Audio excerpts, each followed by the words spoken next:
everybody. Welcome to Nobody Asked Us with Des and Kara, presented by Des and Kara. We are so excited to be recording again today. And of course, I'm joined by my co-host, Des Linden. Des. Four mentions at the top of the show. I am here. Des. And I am ready. And I love the nimbleness with the intro. We don't have a product beyond the pod, so let's just plug it in again. Yeah. Presented by Des and Kara. We are just working it over here, crushing life. One day we'll sell merch, and then maybe we can support the pod. That'll be great. I can't wait. Yeah. What's going on with you? You just had a big trip to Seattle. Yeah, it was awesome, and I'm gonna eat right into my Olipop top 5, so you're gonna hear this again. But I went to Olympia, Washington for, you would love this, the 40th anniversary of the first women's Olympic trials, and like 65 athletes who ran were there. Like they had their original like gift sweatshirt from the event, which was really cool. And like we had a group run, and of course a ton of these women showed up, and they're still running the stories, Kara. Like it was just incredible. It's crazy. It's crazy. I'm 40 so years happy ago. you were there. That is so cool because they asked me to come and I couldn't for other reasons, but I saw Ellen Hart at a Nordstrom Rack before she left for that. And it was so awesome because she was saying to me, I almost didn't go because I didn't make the team and I feel like I didn't deserve to be there. And I was like, oh my God, like we got to do what we did because you went and ran that race and because you pushed for us. So I saw some photos from it. It looked awesome. I'm actually very envious that you got to be there. Well, at 50 years, clear your schedule and go back. Like, honestly, 40 years is crazy. You're like, that's like such a long time. You're like, no, it's like for women to not be able to run the marathon 40 years ago, the thinking, the science around women's running, women's in athletics, like women in science, like all of these things. And you're like, that's a blink of an eye. I can't believe this was what was thought about women in sports at the time. And now, like I was on this panel, and they're talking about all the things they fought for. Like we got the marathon in, but then there was the 800 to the marathon, so we had to fight for the 5 and the 10. And they're like, "How about just the 3K?" And they're like, "No, that's dumb. We don't want a 3K. We want the 5 and the 10." Like, and everything was a battle. And then they would ask me a question. I'd be like, "Well, we're like in this shoe conversation. Like the shit we worry about now is so simple and so easy. And there's still a lot of things that we can be better at, but like." We don't have to think about, do we have a chance to compete? Or like, let's get the women's prize money equal to the men's. Like, we're there, like, so it was really cool to hear. It's also crazy that was only 40 years ago. It is crazy because if you think like you and I were so lucky to grow up just believing you could do all that stuff, right? I mean, it's bonkers to me that the 10K didn't go in until 92, and the 5K wasn't until 96. I mean, what? But whatever. Like while I was paying attention, you could do all the things.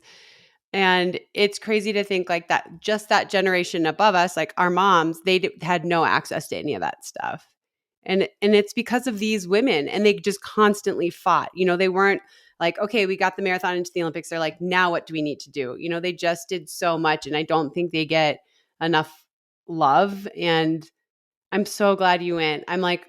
I'm like a little jealous. I'm not going to lie. You should be. It was awesome. And I'm not even going to try and make you feel better about it because you missed out. I did. I had to go to the CU reunion, sadly. That's fair. A different reunion. How was that? How was the CU reunion? It was great. I mean, I saw... Took a pause. The thing that was challenging was it was like 4 days long. So it was like we had this reunion on Thursday, and then the track meet was Friday, Saturday, Sunday. And at 4:00 on Sunday, I said, I'm leaving. And Adam's like, let me just say goodbye to everybody. And I was like, I'm not mad at you, but I'm leaving. I will be in the car. I was like, I love all you guys. It was so fun catching up, but like, I'm done. I'm tapped out. But it was great. Is on E. Yeah, battery drained. But it was really fun. I actually saw one of my old teammates who, here's a little trivia question. Well, you probably won't know her. She has the second best record at the NCAAs in the 1500. She finished third twice and second twice. Do you know who has a better record than her? Who has the best record in the NCAA 1500? Jenny Simpson? Susie Hamilton. Checks out. But Kelly Smith, who ran at Colorado, got third twice and second twice. And it's just incredible. And she decided that she didn't want to keep running. She wanted to go pursue like more schooling. And now, she's like very, very smart. But so I hadn't seen her since she graduated, and she was 2 years ahead of me. And it was so awesome to be able to see her. And then like just other people as well. But it was awesome. But I definitely am tired from it. Yeah. That's a good factoid. That could be on trivia for sure. And like bonus Underbird. I know. I mean, she was just so good. And the other cool thing about her is I lived with her my sophomore year. No. I lived with her my junior year. I don't know. I lived with her 1 year, and she was so normal. Like she studied, sign. She watched TV, she ate like a normal freaking human being. So she was also like this great person for me to look up to because she was just so normal. And I was telling her that, and she was like, balance. Yeah, she was like so balanced and was so successful. You know what I mean? Like she wasn't overanalyzing her splits, overanalyzing her food, overanalyzing her training, how she's feeling. She just go do the workout, then go study, then hang out with me and watch 90210 or whatever the heck we're watching, and go to bed and do it all over again. And so she really left an impression on me of like, wow, she's enjoying it, but it's not her whole life. And she has so much just perspective and balance. So anyway, that was like really cool to be able to see her because I hadn't seen her since 2000 or 99, something like that. She looks exactly the same, by the way. That's the best. Kind of annoying, but also the best. Yeah, I was like, she walked in and I'm like, Kelly Smith. Oh my God, you look exactly the same. Well done. But yeah, no, it was fun. It was good. That's awesome. Yeah, reunions, that's terrifying to me. I don't think I could go back to any reunion ever, except for like someone else's. Like, yeah, I'll go to the marathon 40 years ago. Yeah, you just went to a reunion. You've never been to a high school reunion? Oh God, no. College, I feel like I've had this weird reunion year. It's not like on a year, but I've seen a ton of folks that I ran with at school in different places. Like so-and-so is running Boston and like we'll meet up, or my friend that I roomed with is living near Orlando. So we met up and had a coffee before the trials. And I was just in Mexico City with Victoria Jackson, who ran the 10K at ASU. And so like, I've been seeing a lot of people this year, which is strange, but that's like one at a time works for me. Yeah. I get it. Love it. What else is new? I think we have to talk about your Instagram post from this morning. I feel like, again, I'm probably eating into the top 5. I don't want to bring the mood down, no, but it's okay. Yeah. Colt's a man. Colt's a man. Yeah. So he has his last day of 7th grade today, but actually his last day was really yesterday. They're going to Boondocks all day today, which is like arcade, ropes course, stuff like that. So pretty great last day.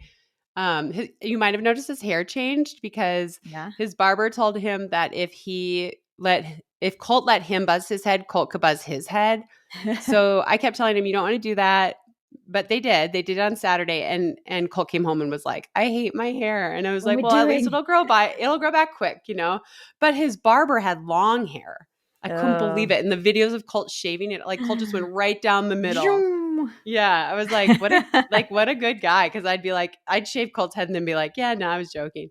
But anyway, or buzzed his head, but it always makes me emotional. It's going really quick. He has grown so much this year, like physically, but also just in being more mature and in like handling his workload and friendships and all of these things. So it makes me like really sad, even though I know I'm happy. I'm like very, very, very proud of him, but it also makes me sad because it's just going so quick.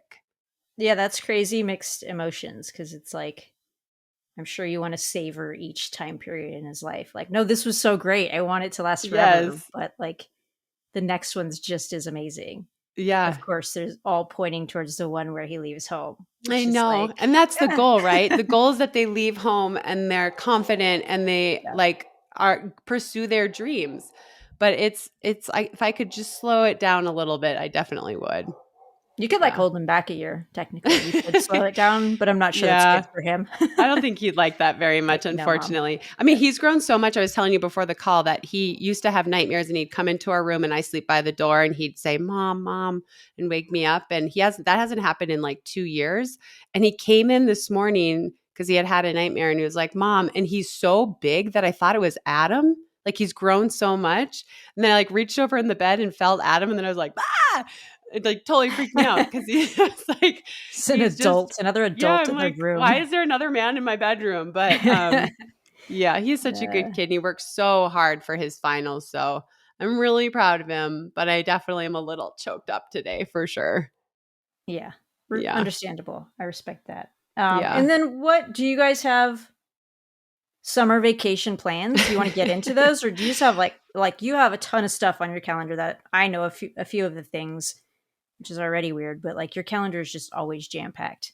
Yeah. I mean, the most stressful thing for us right now is we have to be out of our house the day that this episode comes out because we're remodeling chunks of our house. And so they're starting on the 28th. And so that's the biggest stressor right now is getting everything packed up and out of the rooms that are being remodeled and then also packing for the summer because we'll go to our cabin, which is awesome. We have another place to go to.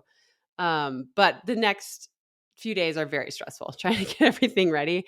But as far as summer, Adam and Colt and I are all going to go to the Brooks PR meet, the high school meet. Oh, nice. Okay. And then I will be obviously at the Olympic trials where you will be as well, at least a little bit.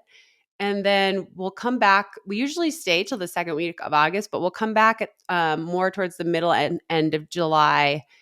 And so I can be home for like 5 days. Our house won't be ready yet, but at least we'll be able to sleep here and stuff before I leave to the Olympics. And the boys are also coming to the Olympics. They're coming for a Oh, 5 day nice. window. So, The and front half or then the second half?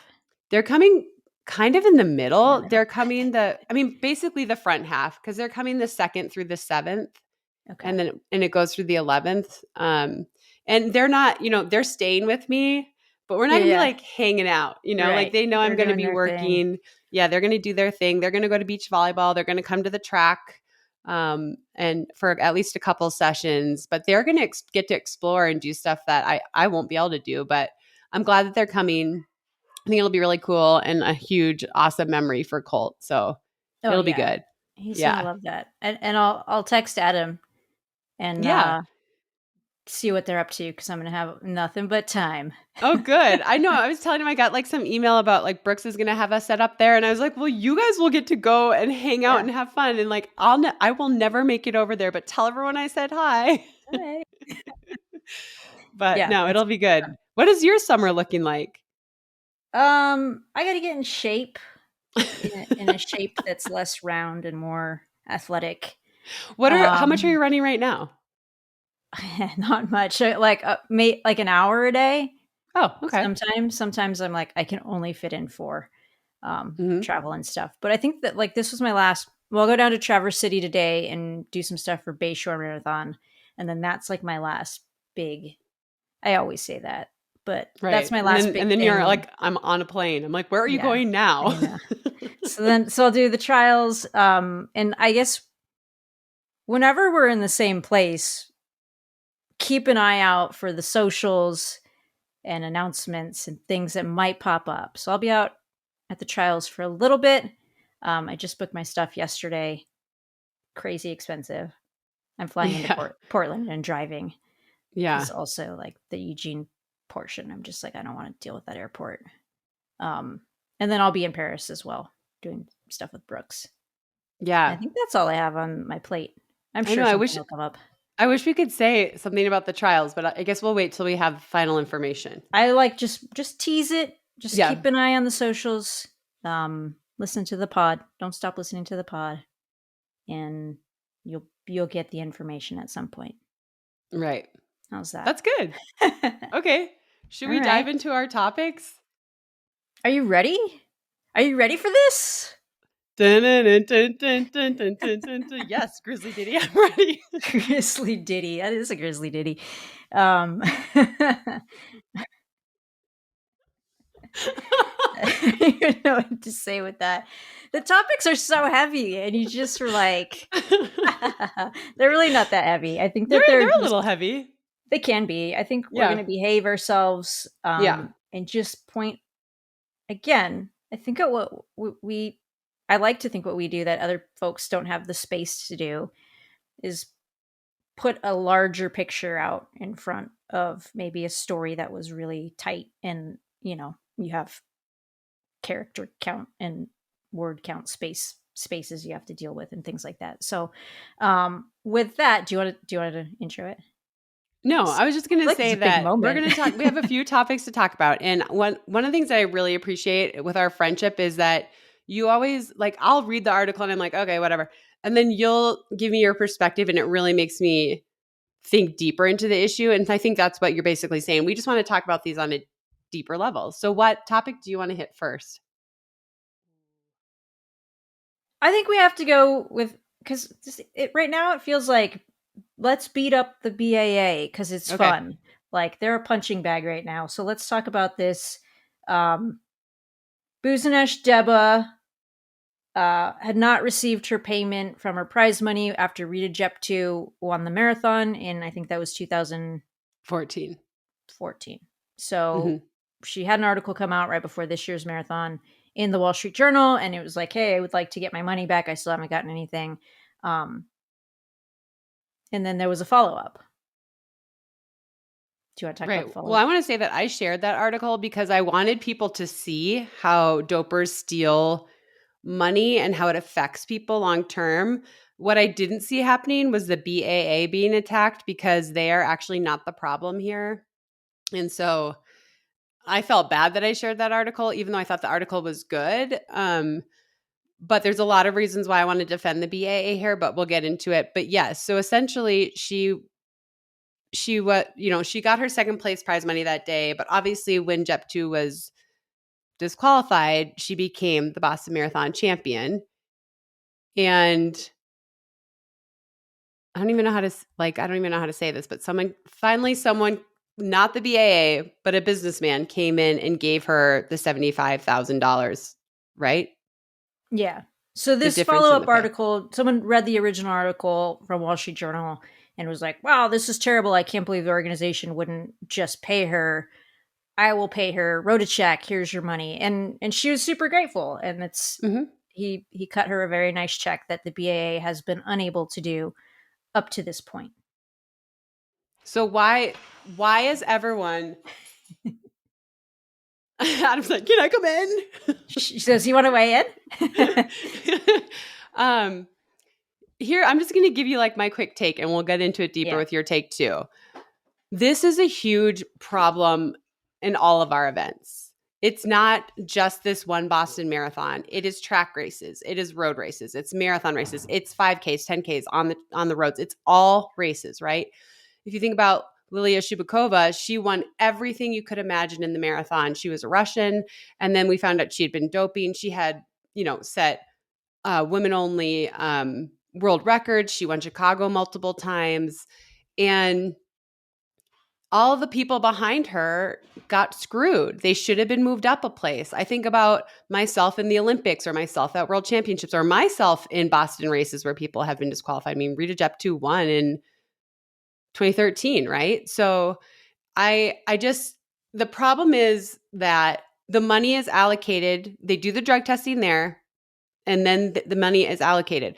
It's not like just the BA, also Chicago Marathon, New York Marathon, London. They don't have this second prize purse in case later down the road they find out that someone was cheating.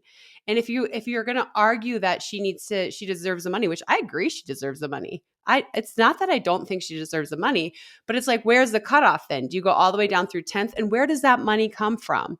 And that's the problem. Who should we really fucking be mad at right now? Rita Jeptu. Rita Jeptu. Because Rita Jeptu cheated and she took the money and she ran with it and she never paid it back. And there's no way for the BAA to make her pay it back. And I Right. just feel like we're getting mad at BAA. I'm not mad at, like, why aren't we mad at Rita or Yeah. any of the other people that cheated?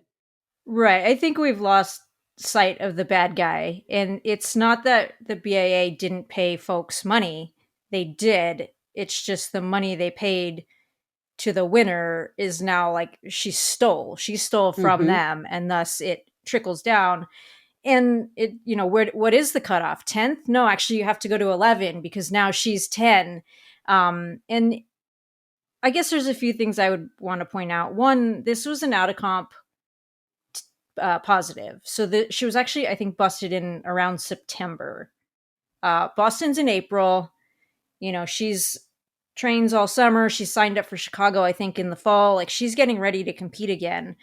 So the money's been distributed. Like, that original in competition in Boston drug test, she passes, right? So they have no reason to believe Right. that they're paying the wrong person.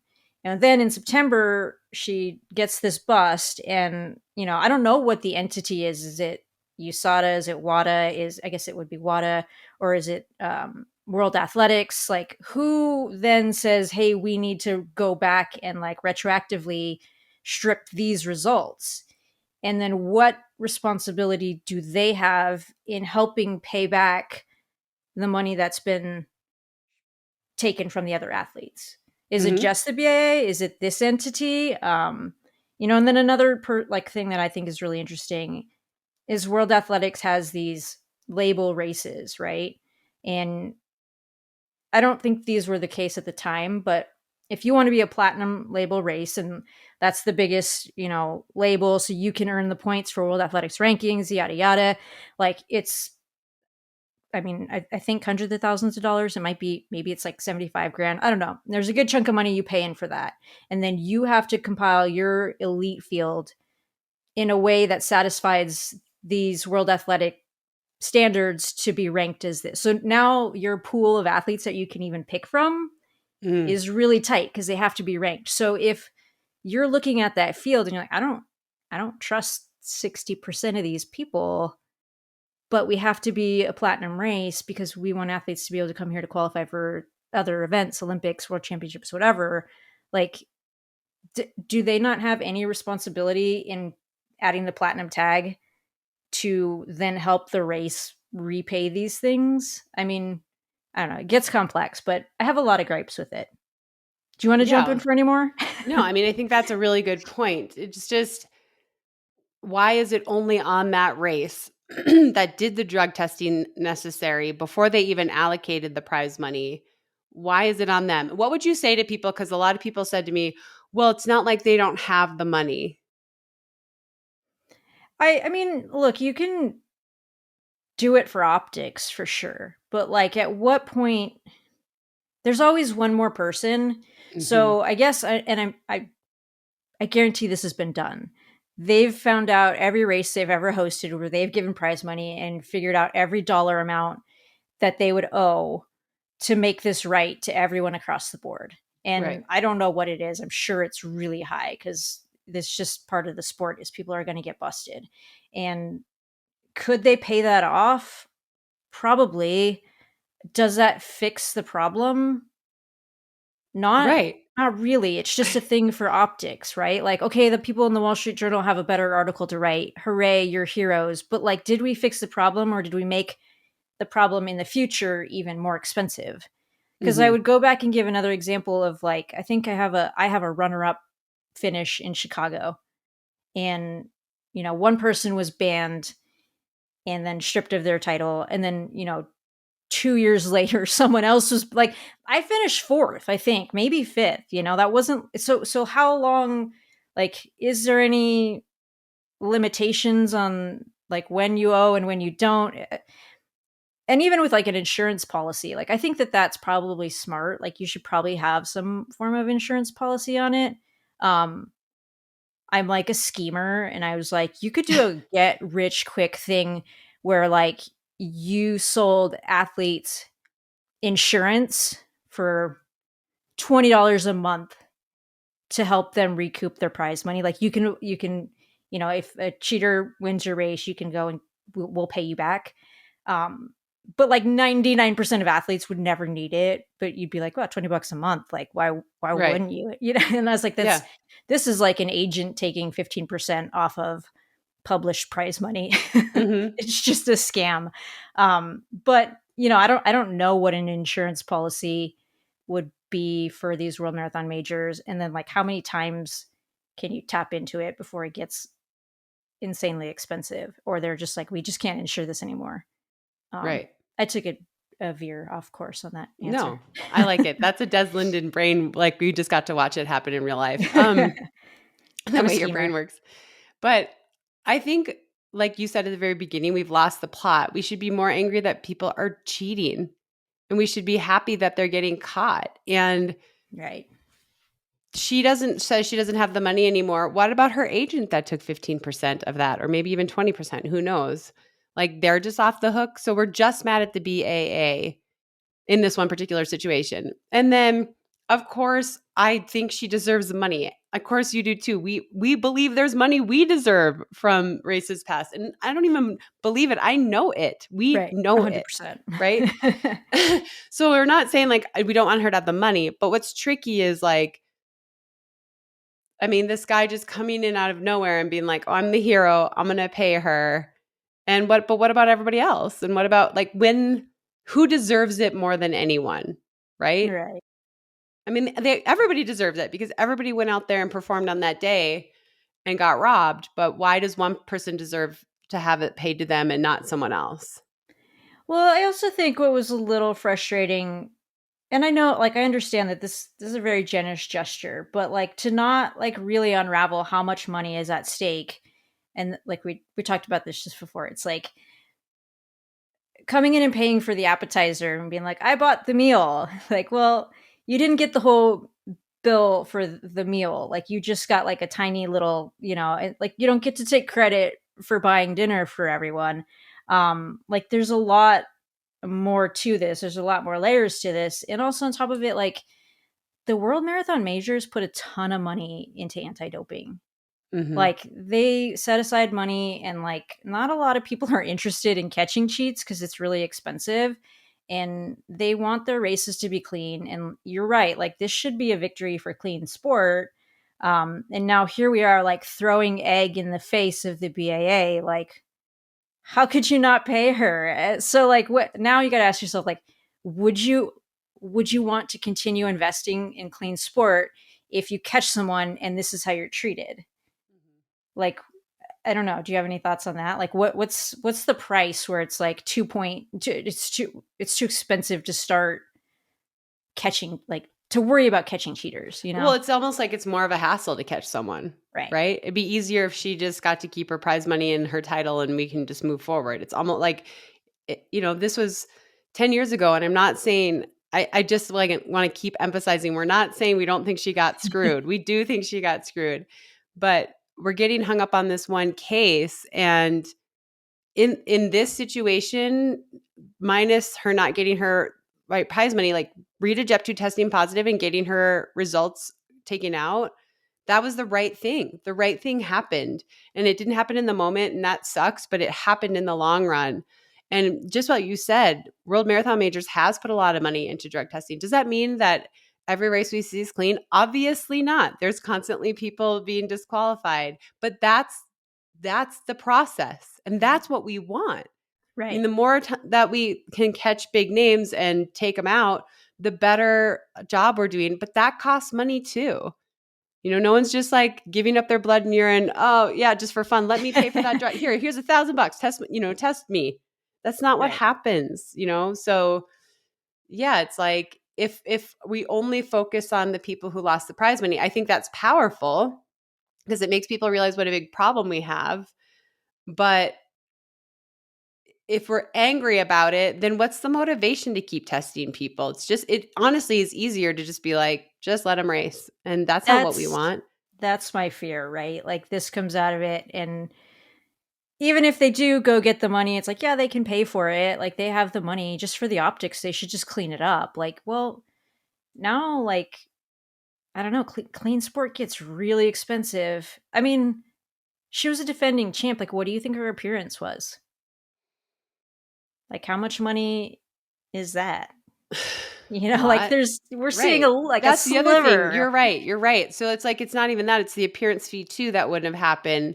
and it's gone. Like we don't have a system where we can go and track these people down and force them to pay. That's just, unfortunately, that's not how it works. So Yeah, I mean, I wish that if someone's interested in giving to athletes in clean sport, like figure out like the international law aspect of it, and like how can we recoup money from these thieves, right. because that's what she did. She stole. Like the Hmm. BAA didn't steal, Rita did. Like, and Right. whoever the cheats are, they're thieves. So Right. figure out how you can go into Russia, or how you can go into Kenya or Ethiopia or whatever. It's in the States. I'm not saying there's like it's an international problem only. I'm just saying our sport is global. So like, how do we get that money back to the right people who are also all across the world? Hmm. I do have a question for you. Okay. Okay, would you rather, um if she tests positive, keeps her all of her results up to the positive test, but lifetime ban, or do you want to see a certain amount of results stripped and then a couple year ban? Wow, that's such a good question, Mm. because I want the results that were tainted stripped, but I also want the whatever athlete gone forever and never to be like, we know that Rita Jeptu's back racing again and earning prize money right now, and that's Hmm. just so frustrating to see. Um, but I feel like you need to go back and right the wrongs. Ooh. I guess I'm going with that one. I I don't feel have, psyched about it yeah, though. I haven't Okay, so thought you're about saying it. ban forever. Well, here's the thing, and I guess I would point this out again, which I hate to do it because I'm definitely not taking the sides of the dopers here, but like, she didn't test positive in Boston. Mhm. So like, who's to say when she started I have opinions about how she raced and how certain things look, but like, do we know she was doping at that point? Like, are we sure? Like, we're really not, I wish right? I would have, like, gone back and read her, water report on that, Yeah, because that's there's a actually, reason why they go back, right? So maybe she yeah. had met with the doctor that gave her the EPO before. Before, yeah, like there's Um, probably something. but And no, I mean, that's part of the problem. Uh, ABP, I like, there's a lot of like biological passport too, where you're like, oh, there's this crazy peak. This is an anomaly. Like, so we're going to strip all these results. Like, I guess I would want to know more about that process. But all that to be said, a lifetime bans, I just think there's something about like good riddance. Or I like know. Rita right now, any money she wins should be going in a pot to pay back the BAA, Oh, totally, totally. Yeah, right? Like those yeah, races should not cut a check. They should be cutting it to the BAA. I agree. But I think I'm for lifetime bans, but I don't think they're ever gonna happen. Because then it would depend on, like, who has good lawyers or this or that, or there are mistakes, even though they're so few and far between. I don't know. But I like that idea that it should all just be going to, But then um it's like you're still taking that moment from another athlete. Like it's just another opportunity to be like, oh, I won these 4 races. I yeah, mean, maybe she's clean now, but then there's also like residual. I don't know. It's yeah. messy. Okay. So, I mean, I think what we're seeing is that there's a lot more to this than just like one person's prize money that, hasn't been repaid. There's so many layers to it. And yeah, I think it's interesting that it's been brought out into the public. And I'm glad we got to talk a little bit about some of the layers. Yeah, I think, we watched Titanic last weekend because that's what I wanted to do on Mother's Day, and we didn't have time because we got back so late. But it is like the tip of the iceberg, right? Like reading about this and people getting angry. I appreciate the anger. I appreciate that they want to support the athlete, the clean athletes, but it really is the tip of the iceberg of a huge, huge problem. And I still enjoyed the article. Like, that's why I shared it, because I think it's important for people to know all of this stuff, like on X or Twitter or whatever you want to call it. I repost every single ban from the AIU, which is only track and field athletes. And I have some people that say, like, this isn't helpful. And I'm like, there's other things you could do to help clean sport. And I'm like, you know what? This is what I'm doing here. Right here, I'm reminding my followers usually multiple times a week that people are cheating every day in track and field. And I liked the article because it showed it humanized what happens to clean athletes. Mm-hmm. However, it took on a life of its own that I wasn't so happy about. But we like Rachel Bachman. Oh yeah, I thought She's she like did a an great job. awesome writer. And she's super supportive, and she is a great writer, and she really focuses on tough topics, and it really focuses on women a lot. So this is nothing against her or the article or anything like that. It's a very small part of a much bigger problem. I mean, I love it because it can be a conversation starter, right? Like this is the thing that generates the conversation, and then oh yeah, look at there's so much content here and so much more to it, and it's good for us because Mm-hmm. we can keep having a pod. That's right. All right. Should we move That's on? that's a wrap. See you next time. That's a wrap. Just Bye. Just kidding. kidding. Okay, so another thing that you and I have been texting about a little bit is first American or American only prize money, and is that good for our sport or not? Oh, that just made me think of a totally another topic. I'm gonna write down. Okay. Do you want to do that instead? No, because I'm not gonna spring it on you, but you want me to just tell you it so you can think about it? Sure. Should the NCAA have a marathon? Don't answer it. Just think about it. Put that in your brain. Okay. Okay, so yeah, top Americans. I think the other part of that too was like it's such a goal at these major races, right? Like there's no extra prize money in Boston, but like you're getting pulled in for the press conference. They're putting you on the camera at the end of the race. Like you're going to make the broadcast if you're fast enough. And it's a prize in itself. And then you get to go to the presser and talk about your race as the American winner or the winner of the American, and so I guess I was thinking about that. And there's there's certain parts of it I think are really great. For the sport in the US and for the athletes. But then also the other side of it is like, when does that shift where it sort of feels like it's the goal for a lot of people who Mm-hmm. maybe the goal should be bigger? Like, does it limit what people are trying to achieve in these races because they're like, well, I can be top American and that's really great. I have a lot of thoughts on this. Fire I do away. want to say that Boston does not give American only prize money, but a lot of races do. There's a whole separate prize structure for American only prize money. This is something that I struggle with a little bit because when I was coming up, I'm a little bit younger than you, but that was like the thing. You'd be like, "Oh, I made the Olympic team and I didn't make the final, but I was the top American." Or I made the final and I got 13th, but I was top American. And so I kind of felt that's the mindset I had for a really long time. And I remember in 2007, I won the medal at the Olympics at the World Championships. I wish at the Olympics.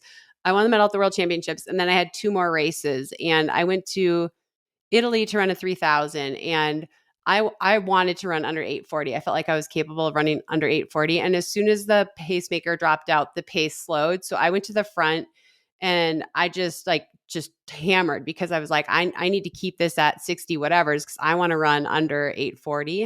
Mm-hmm. And at the bell lap, I got passed by Vivian Chariot. I don't know if you remember her, but she used to win Yep. everything. Meseret Defar and Kim Smith. And then in the last 200, I came back on Kim Smith and I ended up third and I ran 834. So I was like so happy. Like I made it happen, all this stuff. But I was like so happy. And I kept saying like, and I got Kim Smith. So I was like the first white girl.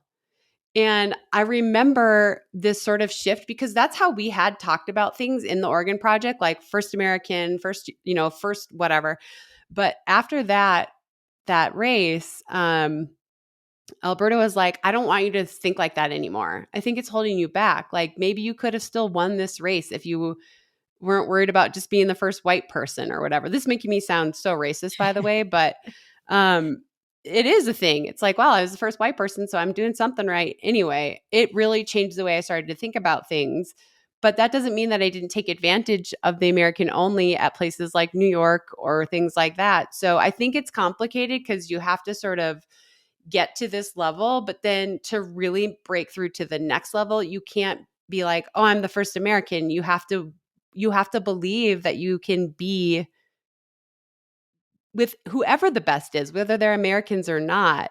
And I think it's a mental thing that even though I think it's really well intended to highlight the American athletes, and I do think there's importance of it. I think at Boston, you and Sarah and Emma, we do want to focus on you because you're the people that the Americans are interested in. How are they doing? So I think there's a place for it, but I also feel like sometimes it holds us back as a country when we focus on, you know, you did great and you ran fast, you were eighth, but hey, you were top American. I think there's an in between I'd like to find, I think. Does that make sense? Totally. I mean, I think as with everything, it's not like a black or white, a yes or no answer. Right. And I think that that's kind of how I see it too, in terms of how it needs to be approached at the end of the race. Like, you really have to look at how the athlete ran. Like, did a really high level athlete run just not very brave because they were content to be top American? Or did they, is that like what they're left celebrating after a really brave performance where they tried to shoot for the upper echelon? I think I always think about it in like, you have those moments where you could run for a podium or you could run for a medal. It's like the Prefontaine thing, right? Like, he so many times gave up a medal trying to win. Mm-hmm. And I think that that's worth celebrating. Like, I would rather hear that story than the person who kicks him down and is like, well, it's top American, Yeah. or him or her, whatever. Like, I think, like, I want to hear about the person who is racing to try and be at the highest level, not the person who was like, what's the low hanging fruit? Mm-hmm. So it's making sure. I mean, I think that can be done even in the questions, which I'm not in the media, so I'm sure that's a really hard moment to do something like this. But like, I don't think it necessarily has to be celebrated every time. I think you can get in there and be like, well, top American was in Boston this year. You were was Emma 12th, Mm-hmm. I I think think, and so. it's not a knock on her. This is just like, hey, you were 12th. Like, what went wrong? And she can talk about her injuries and where she's building from. But like, I don't, to compare her 12th to her, what is fourth or fifth the year before, Mm-hmm. um, and to lump them both as top American. Like, yeah, she's great. She was top American the last 2 years. Like, the year before was incredible, and you're like, this is a breakthrough. Like, what do you do to get to the next level? You're right there as you're a contender. And then if you put it next to this year's, I think she would probably say she was a little bit disappointed after how last year went, and get into those topics and like figure out what she needs to improve, instead of just being like, all right, top American, here's your award, let's prop you up. Right. And again, it's not a knock on Emma. I thought she raced Oh, no, great, of and course not. Yeah. it's just different ways. She's the most recent example I can think of, like different ways to talk about that, or bring in, like Connor Mance is like running with the front group. He gets tunnel vision and can't see the last 4 miles of Boston. Like, I want to hear from him because he ran Right. super brave. And top American story, I'm sure, is something, but like, he was with the group the longest and really raced like he wanted to be top of the race. So I Yeah. think it's teasing out those stories and not just like letting people settle. I think that there's a time when top American is good when you're coming up through the ranks, right? And you're racing people you've looked up to and you're just trying to like get your way up there. And but then I feel like if once you get there, it's like, okay, now let's think bigger. I think about Bryce Hoppel in the 800 and NBC I wasn't on the call. Just want to be clear, it wasn't me. But they are my teammates and I love them. We absolutely thrashed him at the last world championships. We were like, he made the final and he was out the back and it was like, what is going on with American male 800-meter runners, like since Donovan Brazier, like what's going on? And he took it upon himself, and he switched up training this summer. He won the world indoor last summer. He won the world indoor title. He looked unbelievable at the LA Grand Prix. And it's sort of like, I kind of think I don't know. I can't speak for him because I don't know him, but it was like he kind of got comfortable in like well, I know I can win all the American stuff and that'll get me to the championships. But it was like he almost needed a little bit of like, I mean, what I thought was a little bit harsh on national television of being like, what are you doing? Don't you want to be better, basically? And I'm so proud of him. It's been so cool to see him really take that on and like, when Lewis is interviewing him, being like, I did want to be better, and I am switching things up, and I am taking more risks. So I think like top American in the 90s and early 2000s, I'm serious. That's all anyone talked about. Like when I was coming up, that was what it was. It was like Adam Goucher, top American, top American, top American. And I just think there's a place for that as you're growing, but then it puts a cap on you. And it makes you comfortable. Right. Like, what's the point of stretching yourself if you're going to give up that title? Right. Yes. So it's like almost like something that you can lose, where is it really something at all? Right. Like you can't guard that because it's not necessarily, I mean, and I guess like if you have, I'm trying to think of a sprint event where it's like, okay, like they're going to sweep the medals, and top American is actually something because you're like the women's 100 hurdles. Like it's going to be a ton. Like they have in the past, and they have a chance to sweep it. Right. That's obviously different. It's a different caliber, right? Then by all means, top American away, top American. And that's something. But like, make sure it's meaningful before you're celebrating it, and hopefully it's not making you settle. Right.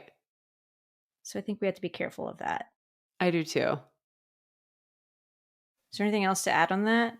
I feel like we're gonna hang up and I'm gonna come up with like 15 different things. But that's okay. I know. We'll talk about it again. All right. Just keep thinking bigger, athletes. Think of those women that Des got to hang out with who pushed the sport so far forward, and they wouldn't have put a cap on themselves. So just keep thinking bigger, basically. Facts. Love that. All right. Should we do all right. We're going through the laundry list. Yeah. Should we talk quickly about selection policy? Oh gosh. You tell me about it. I haven't read up enough. I'm like, no, I don't understand it. It's just like my eyes cross. My head hurts. I think the point of talking about it would just be that I don't understand why our governing body, World Athletics, keeps making our sport so difficult. We are constantly talking about growing viewership and losing fans. And in return, we make how you make an Olympic team so freaking complicated that I can't even follow it, right? So for the world, excited to talk about that on NBC? Absolutely not. Absolutely not. Might be in position to make the team, but we're not really even sure. We have no idea. I mean, the women's 10,000 is so complicated right now. But just going back, we had this in the marathon, right? Mm-hmm. Where the marathon was different because you could unlock a spot for your country. Track is different. You can only unlock a spot for yourself by hitting the standard. So it's not like if somebody has a good ranking, that unlocks a spot and then we get to send the next person. This is also complicated, but essentially in the men's marathon, we only had 2 spots, quote unquote, unlocked. And that was Connor Manson, Clayton Young when they ran super fast in Chicago. But those spots were not allocated to them, which is different than track. It was just allocated, opened up to the United States. And obviously no one hit the standard at the Olympic trials. Zach Panning made a run for it, but it just fell apart a little bit. And so no one else ran under the standard at the Olympic trials. And Lenny Carrier was 3rd. And we had to wait and see if he got in on rankings. So they've shrunk the field size to 80, and they take all the spots that are unlocked and take those out. And then however many spots are left, they go through on a ranking. And in the marathon, he didn't have to have a high ranking. Just anyone from the United States needed a high ranking or a ranking in that top 80 to get him to be able to go. We did have a ranking in the top 80, and it seemed like he was going to be able to go. But then there's this thing called universality universality athletes. Did I say that right? Sounds good. Okay. And so that's where if a country doesn't have anyone qualified, they can select someone to run. And so 11 universality, I can't say that, athletes were put into the marathon, which then knocked out 11 ranking spots, which knocked out the United States ranking spot, which knocked out Lenny Career. So as of right now, we are only sending 2 men to the marathon from the United States, which feels like a step back as an Well, American athlete. and the question now is like, if a country who's used one of these allocation spots, I'm not even going to try to say that, has someone actually qualify in another track event, do they still get to retain that spot or does that go away? I don't know. And also, there's talk that World Athletics would be able to open up additional spots through the IOC. The problem I have with it is that the set of rules was this. Here are 80 people are going to be in this field. Here's how you qualify. And 11 athletes qualified through or more than that, but these 11 athletes qualified through what they were told were the rules. And then you added these other athletes. Those athletes, I believe, should just be additional athletes. 100%. Why can't they just be additional athletes?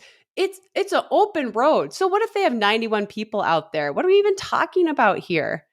It's not even a loops course. It's like they go out. They're having a mass participation event before. They should just have it start behind these runners and charge like $1,000 per person, because people will want to run the Olympic marathon. And then all of that money, however many people you want to, $30,000 a piece, whatever. Mm-hmm. All of that money, anti-doping, prize money, whatever. Like, if you're paying for the road to be closed, like, I don't see why cap it to 80? Who wants to watch a race? Like, and who wants to run in that? Like, yes, it's the Olympics. Everyone wants to run in it. But also, so many of these guys are just going to be running alone for, 24 miles. Right. It's not that fun. It's not enjoyable. It's not fun. And also, World Athletics, quit changing the rules in the moment. Like, that's the bigger picture. Yeah. Come on. If this is what all the athletes have been told and they got their ranking, why are we changing the goalpost now and saying, actually, there's just 69 spots because of these other athletes? It's so frustrating, doesn't it? It's so hard to articulate on TV. And it's just like, we keep having these conversations about growing the sport. And then we do crap like this.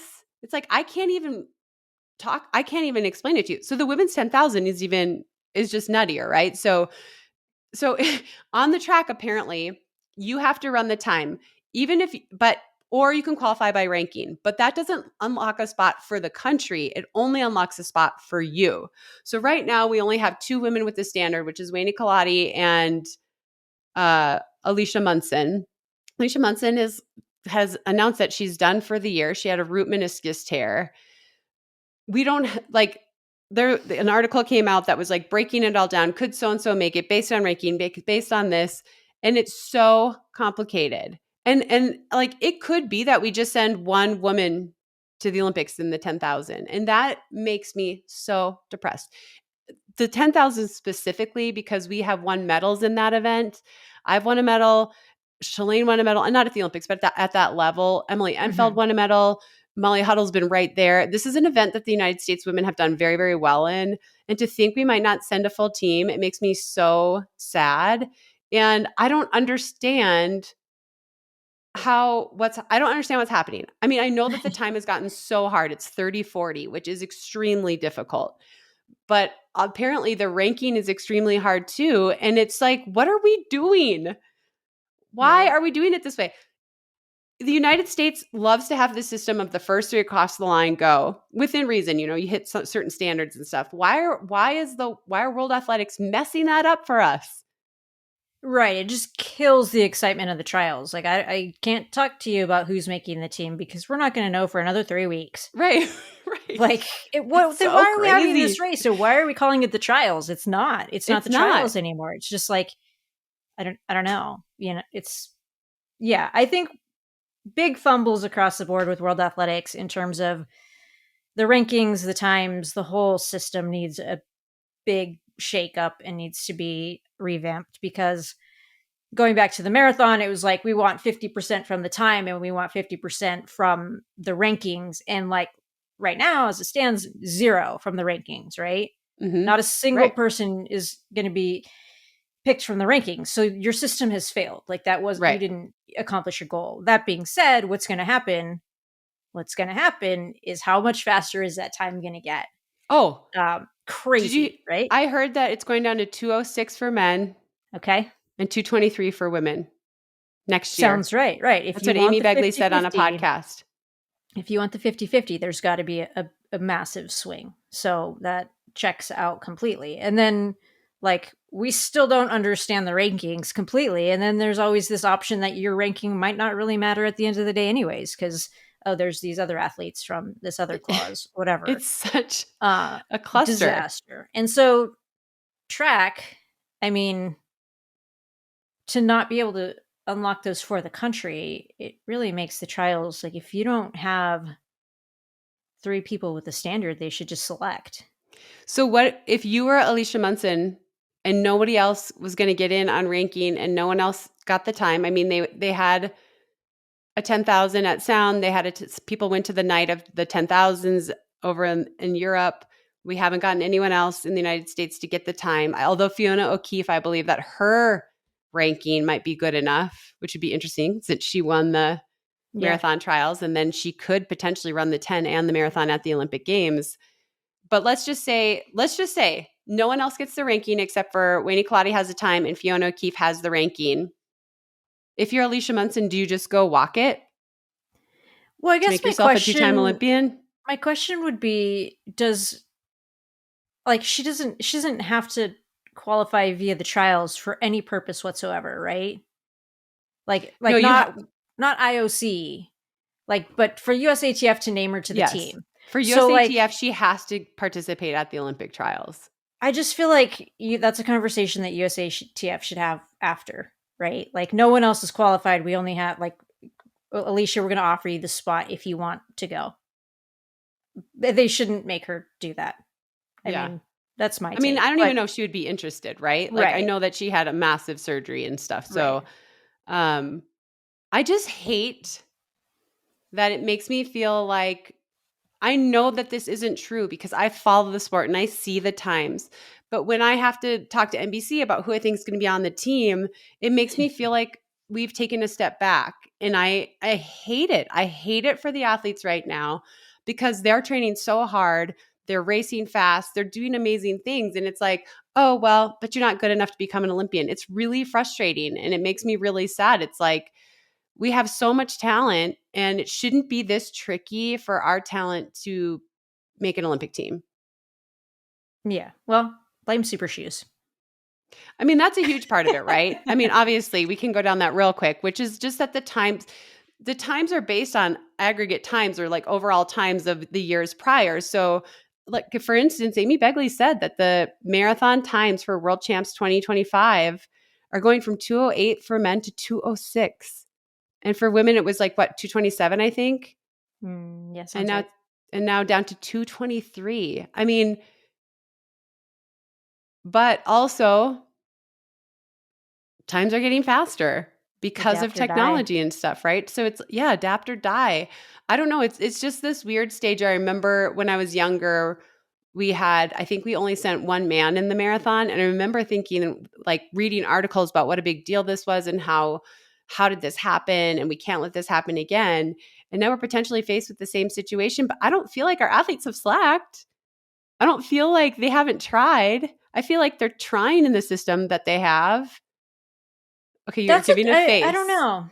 You're I'm giving a thinking face. Tell I'm me. just thinking about the marathon in general. Like if we're doing super shoe conversions, which whatever, like Right. plus minus 2 to 3 minutes, like 208s for the men plus 2 minutes. Have we gotten better or did we get better shoes? And Yeah, everyone no, I got better mean, shoes. that's You know what I actually a mean? Like really great I'm not argument. like again, I'm Yeah. not, it's the men's time, they have so much more history and Hmm. like there's so much more depth to the event. So it's easy. It's not like I'm picking on the men. It's just like we're a little behind. Right. Why is that? I mean, that's a whole nother conversation, but obviously this past Olympic trials, we had two 12 or something women that had run the time, maybe even more, and only two men. And I know this has become a big topic, like what do we need to do to get American men to run faster? But part of what I don't like about focusing solely on time is that then we stop running the Bostons, we stop running the New Yorks. And guess what? The Olympics are not with a pacer. So we're setting our athletes up to only be time trialers and not well-rounded athletes. Then they go to the Olympics or the world champs and they get their doors blown off because they don't know how to race anymore. They only know how to lock into a pace. I just don't like where all this is going, basically. It makes me sad. Yeah, it gets really muddy. I mean, there is a top 5 qualifier. Like, if you were top 5 in a major, that unlocked a spot. Okay, that's true. So how do you get a little bit? I mean, and like the guys are knocking on the door. You've had a lot of 7th Right. place finishes, right? Like they're right there. So how do you get them to bust through? And it's I don't know. It feels like it'll be a little Bannister moment. Like someone's going to do it that you're like, well, shit, he's not better than me. And then it'll be like 15 guys. Yeah. Um, I but hope so, we but I need just think somebody. that only two American men ran 208 and they got to run 206 next year. And so like we're asking men to improve like 4 minutes in a year. How are we going to do that? Better shoes. That's not a good enough Okay, answer. no, but here's and this is cliffhanger till next time. This is I think about this shit all the time. I wish I didn't. But would you put a marathon in the NCAA system? Would that help? It would help in the fact okay, we're not going to talk about it right now. Would no, go ahead. Give me your early thoughts. Yeah, I really do need to think about this. I mean, my early thoughts are though that it would help in the fact that we'd see talent go to the marathon sooner, which I think we see in other countries. Like Kipchoge is like the last of the Kenyan athletes that went through the track system, right? They're just moving to the marathon so much quicker now. So we would get talent earlier on, and maybe they don't run the 5 and the 10 for 4 to 8 years before they move to the marathon. But I also worry that then we just shorten careers because if you're marathoning at 20, 21, 22, I mean, I know that technology is better and all that stuff, but you're still doing heavy loads and you can actually do even more now because of the benefits of technology. So, but I mean, I guess it's like, well, what do we want? Do we want Yeah. Americans who are winning stuff? And then we don't care if their careers are only 4 years long because we That's just want I them to guess win. that's the follow-up question is like, do we have any responsibility to hold up longevity? Like, should that even be a thing that's valued? Yeah, I mean, it depends on it depends on like what our goals are, right? Like I'm Yeah. sitting here bitching that I feel like I want American distance running back on the map because I know we have the talent to do it. But in saying that, I'm probably asking athletes to sacrifice longevity to do that. So Chris has let us know that D3 has a marathon. I Yeah. know NAIA has a marathon. And we can go into this later or not. Maybe we've already done it. But like also NILs, like if I talked about this at Brooks. I was out at Brooks and Claire and I were going through this whole thing too. And what about NILs? Like if you're Boston Marathon, can you give an NIL to an athlete or like you're with Adidas, like, hey, we want Nico Young to come out and we're going to do a recruiting trip with him at Boston. So maybe he goes through the NCAA system, but he's like got the bug. Get him to Chicago, get him to New York. It's not like the young pro who made their first world team or, is finally had a breakthrough in the 10K. It's like go collegiate, get them excited now, get them to spend less time on the track so that they want to be in those moments as soon as possible. Another Yeah. option. Anyway. I think that's actually a great idea. Again, it's just saying that we're going to put performance over longevity, but maybe that's a decision for the athletes to make, not us. I don't know. Tough one. Well, this was a weird episode. It went all over. But let's stick to routine on one part. Okay. All right. How about an Olipop top 5? Have Already you had the opened cream mine. soda? I don't really like cream sodas in general, but is that one good? I had a vintage Mm-hmm. cola. It is Oh, really good. have you had the banana cream pie, banana bean pie? Yeah, I have. Did you like Pie. it? Okay, banana is a very specific flavor. I would bring it Mhm. down on the ripeness factor to like a more green banana. That is like Yeah. a yellow banana with brown spots. The flavor? Yeah. Like it's the It's ripeness like ready for profile is banana oof, bread, banana yeah, taste. Yeah. which it makes a lot of sense, but I prefer a less I ripe think banana banana. is one of those things that's kind of decisive. Like people either love banana stuff or they don't, Mhm. you know? Like I actually really like banana. So what a weird Yeah, word. I know banana, that's not a word banana. of the episode or anything. But what a weird word. I like banana. If you say it 7 times, it loses its meaning, okay? Banana, But it banana. is a very strong banana flavoring for sure. Now and later's bananas? Yay or nay? I like them. I like them. I like all of them, but I really like Yeah, banana and I like grape. Just like I like grape Olipop too. I think it's really good. I do like that one. The banana is too ripe for me in the Olipop. I would drink it, but I wouldn't. I would be like spotty brown. I do like now and later banana flavor. That one's a good one. Those are so good. I haven't thought of those in a while. I think about candy all the time. All the time. Okay, well, we're doing the top 5. Do you wanna All go right. first? I wrote a list, so Oh, good I for can go. you. I got 5 on here. About a Des top 5. You have 5? So I'm going to be picky. Okay. Well, I'm gonna use one that I've already used, but I swear this is the end for the year. My niece won 3 state titles in one night, and I Dang. was super proud of her, and she has an amazing kick, and I was texting, like, "Just be confident. That's your secret weapon." And the race she's most confident is the 800, but it was second. So she ran the prelim the first day, and then all 3 finals were on the same day. And she ran the 1500 and sat behind, and then outkicked everyone over the last lap. Then she ran the 800 just from the front, owning it. And then she ran the 4x4, and they were like surprised that their team made it to state. And she anchored it, and she got the stick, and someone passed her immediately, and she was in second place, and she didn't panic at all. Then she came around that final corner, and her team won. And I hate talking about winning because I don't think that's always what's important. But what's so cool is really this is more of a shout out for my sister who has taken this small town in Oregon, Banks, Oregon, Mhm. and taken this team and brought the kids to Prefontaine and encouraged them to think big. And they had, kids PRing 3 state titles. They also won a state title in the boys 800. Like the amount of kids that got to state was record breaking, and they all did so well. And I think it was just so cool to see when someone believes in you and like puts time and effort into you, just how far you can go is awesome. So shout out. I was going to say shout out to Sophie Schoolmeister, but really Kendall Schoolmeister. That is so Yeah, cool what way to she's bring done it with that around. community. Yeah. It's crazy what happens when people give a shit. Yeah. Like, hey, Yes. they care about me. This is Mhm. amazing. I love that. That's great. That's a great one. All right, letting that breathe. Okay. I'm gonna pivot. Because I got a list, so usually that like it breathes while I'm thinking of mine, but I'm Okay. like, boom, boom, boom, let's go.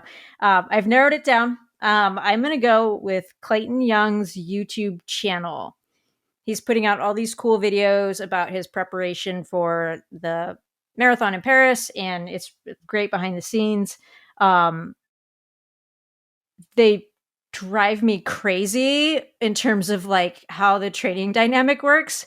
Like how he matches up with Connor Mance, and like I just like how I would be in a training situation. I'm like I would punch that guy right in the throat. Like I would absolutely snap one day and be like I'm going to end you.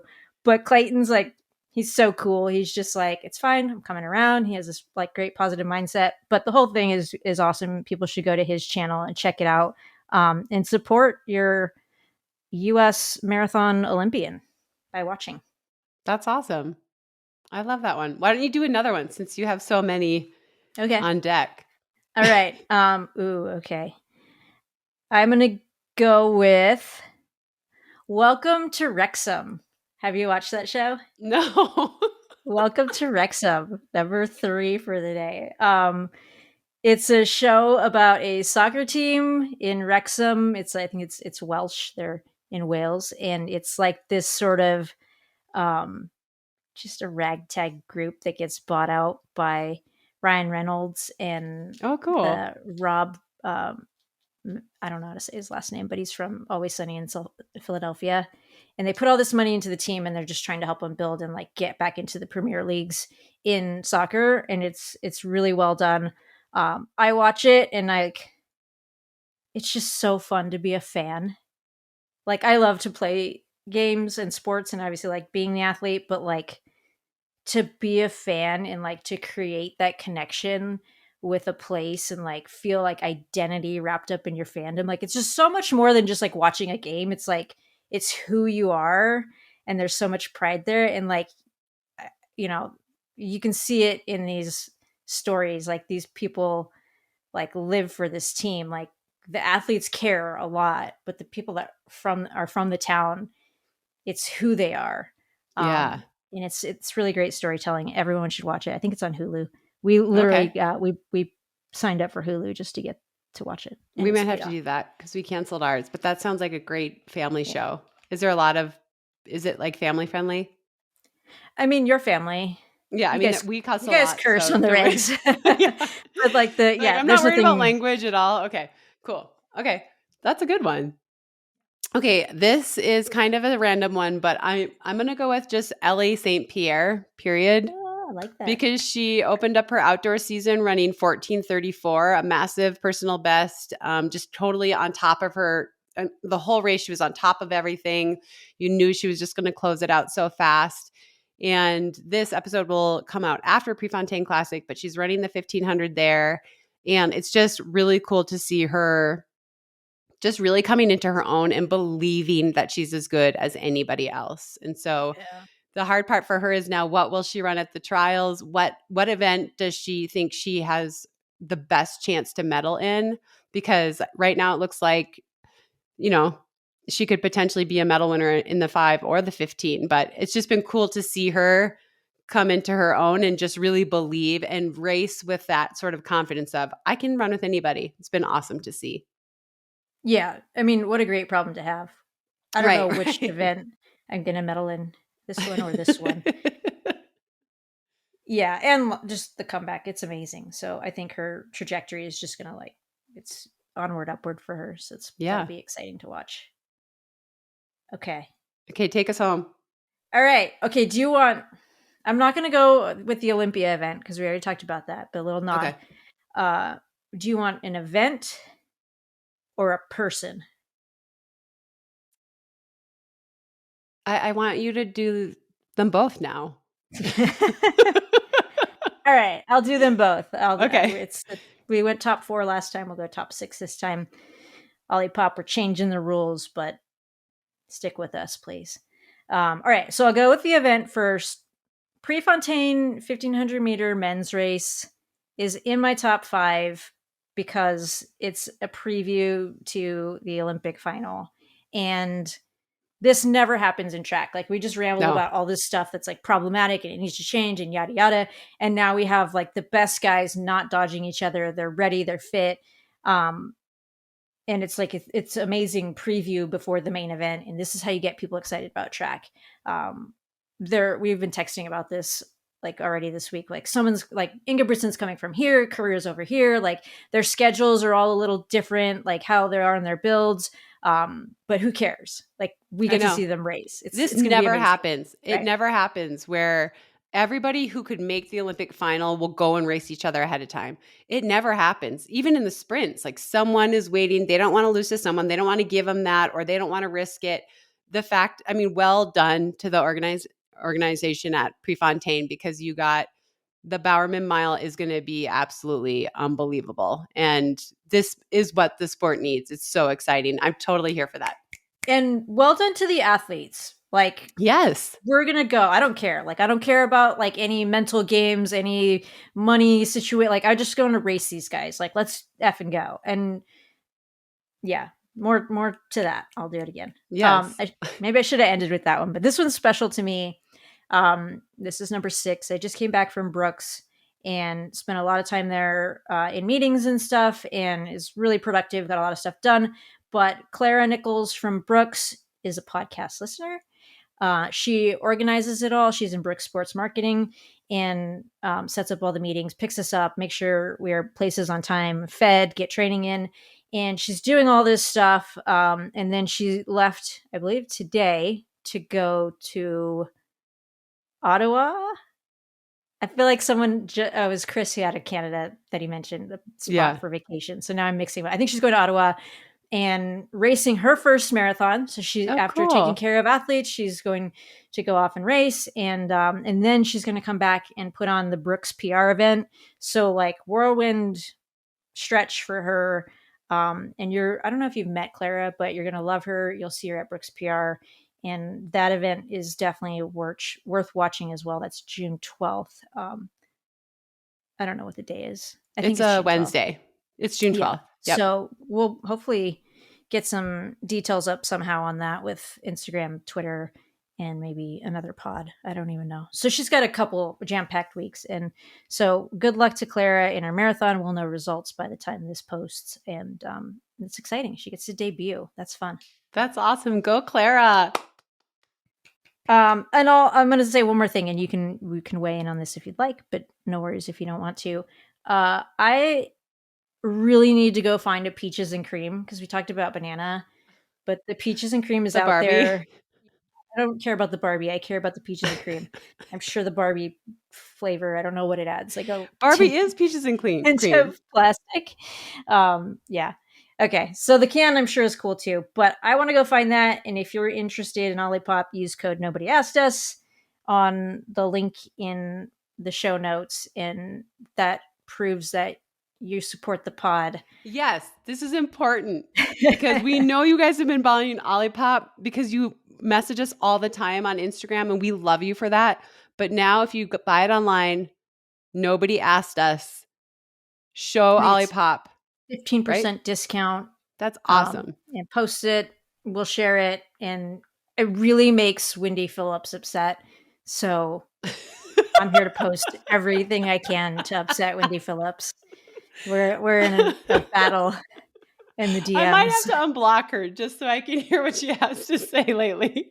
She actually picked on Emily Sisson recently, and I was like, okay, we're going off on you. Like, I want everyone to just spam your account. So I posted nothing bad or mean about, like, there's nothing you can pick on with Emily Sisson. She's like the nicest, hardworking, kind person. I was so upset. I'm like, I'm putting your handle in the story photo so people can just spam you if they want. And I hope they did, because Emily is just pure gold. She is. All right. Well, that's a good way to end. That was a great way to end. All right. Thanks, everyone. See y'all.